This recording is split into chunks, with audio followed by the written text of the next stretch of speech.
Olá, eu sou Bruno Angrisano e esse é o Palavra Aberta. Hoje nós vamos conversar sobre a guerra na Ucrânia com o deputado Haroldo Martins, do Republicanos Paranaense e integrante da Comissão de Relações Exteriores. Bem-vindo, deputado. Muito obrigado pelo convite. A gente que agradece sua presença aqui, deputado. A invasão russa à Ucrânia começou em 24 de fevereiro.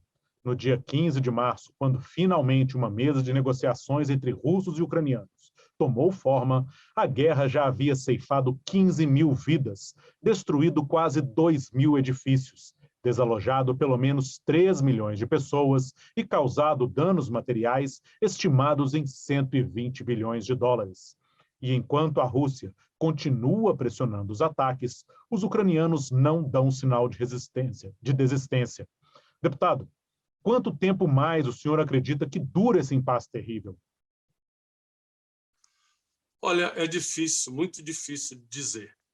Agora, o que eu posso dizer para vocês é o seguinte: quando Putin resolveu entrar nesse conflito, ele já havia planejando isso há muitos anos. Eu vivi 6 anos na Rússia, estudei na Rússia, conheço muito bem qual é a mentalidade russa, e eu posso dizer que há pelo menos uns 10 anos ou mais, ele vem planejando, de acordo com as ações da OTAN, em querer se aproximar mais ainda das fronteiras da Rússia, ele já vem planejando algum tipo de ação. E uma vez que se entrou nesse tipo de ação, é muito difícil de saber como vai sair. Ele está preparado para qualquer coisa. Os russos, por natureza, são muito obstinados e, inclusive, são pessoas que não são de recuar. Mas eu acredito que isso que eu estou falando não é novidade. Estrategistas de conflito, pessoas acostumadas nas relações internacionais, devem saber muito bem como lidar com os russos, porque a história tem mostrado como eles são. O resto do mundo ocidental, deputado, especialmente o continente europeu, está assistindo horrorizado a maior invasão de um país da Europa desde a Segunda Guerra Mundial. Enquanto isso, tenta dissuadir a Rússia por meio dessas sanções econômicas. O senhor acredita que essas sanções vão fazer algum efeito?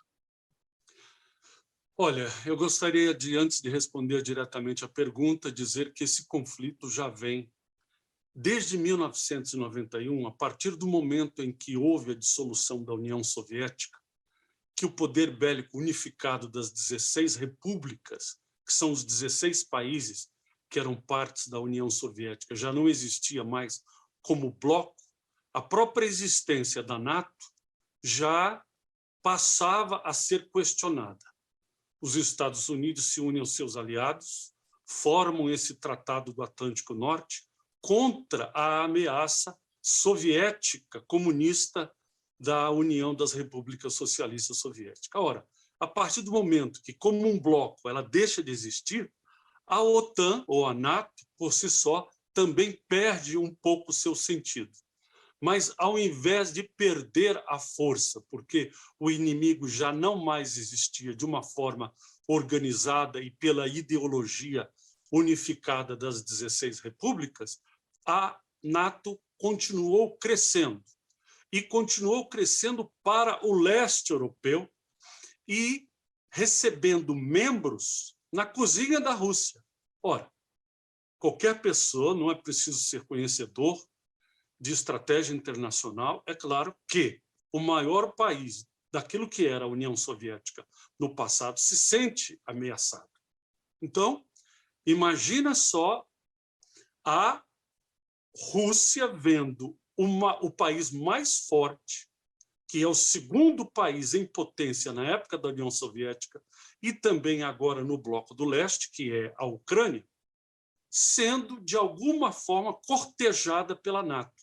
E o próprio presidente da República, que foi eleito ultimamente, mostrou um desejo maior de se aproximar da União Europeia e dos aliados do oeste europeu, centro-europeu. É claro e evidente que isso era uma ameaça maior. Aí acontece o que aconteceu, começa o conflito e talvez aquilo que, na minha opinião, Putin não planejava que poderia acontecer. A adesão, a solidariedade, o bloco da comunidade internacional que se levanta pró-Ucrânia não é por amor absoluto à Ucrânia, mas exatamente para mostrar que, para o restante do mundo, o crescimento psicológico desse conflito por parte da Rússia é uma ameaça para todos nós. Então vieram as sanções. E aí que está, as sanções foram e estão sendo muito pesadas. E eu tenho a audácia de dizer que, ainda que na Ucrânia esteja havendo a perca enorme de vidas humanas, destruição da infraestrutura do país, e que isso é terrível, mas os embargos e sanções internacionais têm prejudicado a Rússia economicamente de uma forma tão grande que eu acredito que ninguém poderia imaginar. Agora, eu digo o seguinte, eu repito, Putin não é de recuar. Se ele tiver que chegar às últimas consequências para deixar o seu recado, ele fará. Não mostrará sinal de fraqueza. Vai ter que chegar um momento em que alguém tem que colocar cabeça no lugar, respirar fundo e dizer: não vamos deixar que isto venha escalar para um nível pior, porque aí, e também não estou sendo apocalíptico, porque é realismo, poderia se escalar até numa terceira guerra mundial. O prejuízo da Rússia já é imensurável, enorme do ponto de vista econômico. O restante do mundo também está sendo prejudicado, inclusive o Brasil, e não apenas nos fertilizantes, mas isso se torna uma coisa pior, muito pior do que a quebra da Bolsa de Nova York em 1929. Pois é, deputado. De um lado, a gente tem essas sanções econômicas, a gente vê também a resistência da população ucraniana e, por outro lado, a gente vê essa obstinação russa, né? O senhor acredita que vai ter alguma solução de curto prazo? O senhor acredita que essa mesa de negociações vai dar em algum lugar? Torço que sim. Torço que sim. Para bem de todos nós. Para bem do Brasil, porque a gente começa a sentir na pele o preço dos combustíveis, a perca no estado do Paraná, que vive muito do agronegócio, que exporta muito e que precisa dos fertilizantes. Não apenas precisa da Rússia, como precisa da Ucrânia também. A Ucrânia é o maior produtor do mundo, mais da metade da produção mundial de gases para chips, que é produzido na China, que é o gás neon, que precisa para a produção tecnológica, está havendo desaceleração, os pedidos estão sendo protelados. Então, é gás, é petróleo, a Rússia é grande produtor de petróleo, os Estados Unidos estão buscando alternativas, isso vai custar caro, é um problema de desabastecimento, é aumento de preço, é prejuízo em cima de prejuízo. Então, e o prejuízo de vidas? Isso aí é incontável. Quanto mais tempo passa, mesmo estando eles sentando na mesa de negociação, você vê que não para, a Rússia não para. Então, é perca de todos os lados. Numa guerra, em toda a história da humanidade, ainda que haja vencedores, esses ditos vencedores são realmente vencedores? Isso é uma coisa muito subjetiva. Venceu. Venceu à custa de quê?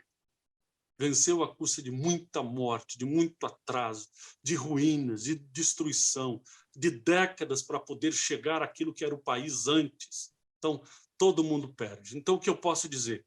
Eu torço e devemos nós torcer, orar, rezar, torcer do ponto de vista diplomático, que alguém tem que ceder pelo menos um pouco para que a coisa, como eu disse, não escale a um nível pior. Vamos torcer, é o que a gente pode fazer. Tá certo, vamos torcer mesmo. Deputado, obrigado por participar do Palavra Aberta hoje, viu? É um grande prazer. A gente agradece de novo a presença do senhor. E a você que nos acompanha, obrigado pela audiência. Você pode assistir ao Palavra Aberta também pelo Facebook, YouTube e Twitter. Até a próxima!